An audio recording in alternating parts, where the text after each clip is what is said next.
The Queen proved Meghan and Harry wrong in the 4 minutes it took her to address the nation and the world, an editorial claimed, picking apart what it viewed as the couple's doomed attempt at global influence. The Queen this week commented on the world's efforts to tackle climate change, and how methods must change.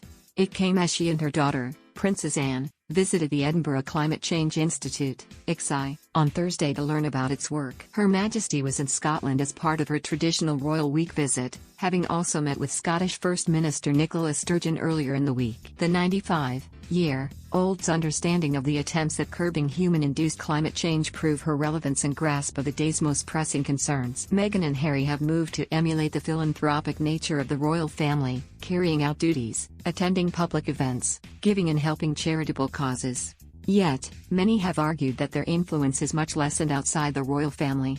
In an editorial piece for the New Zealand Herald titled, "How the Queen Proved Harry and Meghan Wrong in 4 Minutes," the publication said Her Majesty's address to Britain during the peak of the coronavirus pandemic proved this. It noted how 23.3 million Britons tuned in live to watch the Queen deliver her message, only the 4th televised address of her 69-year reign. It read, "It is a striking, powerful image, a woman who commands an army and heads up a religion alone with one of her 2.4 billion subjects, united by a common cause." The popularity of the Queen's speech was not restricted to the United Kingdom. In France, 2.35 million people tuned in, and it was carried live in Germany and across all the major channels in the US and in Australia on the commercial networks.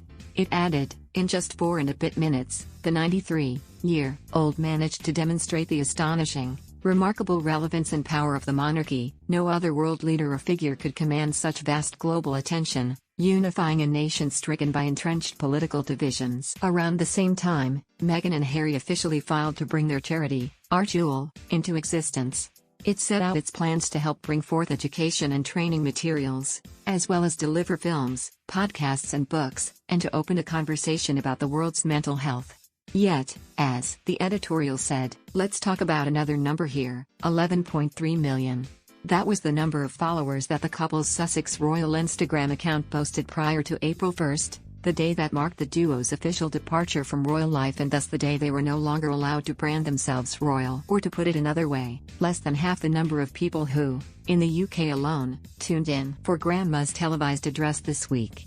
Meghan and Harry have since lost followers on the social media site, now at 10.2 million. It went on to add that the coronavirus pandemic had exposed the hollowness of their newfound charitable model, one that would and could never replace the Queen and the royal family's standing in public life.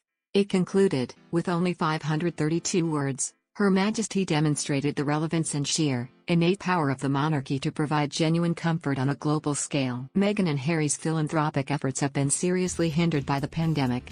However, having landed in the UK and completed his quarantine period, Harry left Frogmore Cottage and surprised attendees at a London charity event on Wednesday evening.